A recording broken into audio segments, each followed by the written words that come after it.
Hello, my friends out there. This is Charlie Simpson, otherwise, what the hell is the who in hell doing? Well, anyhow, today's a special day. We've finally brought this 63 Corvette Fuelie red roadster back.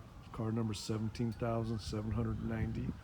Almost at the end of the production in 1963. It's a Z06 fuel injected convertible. Here's the 360 horse 327.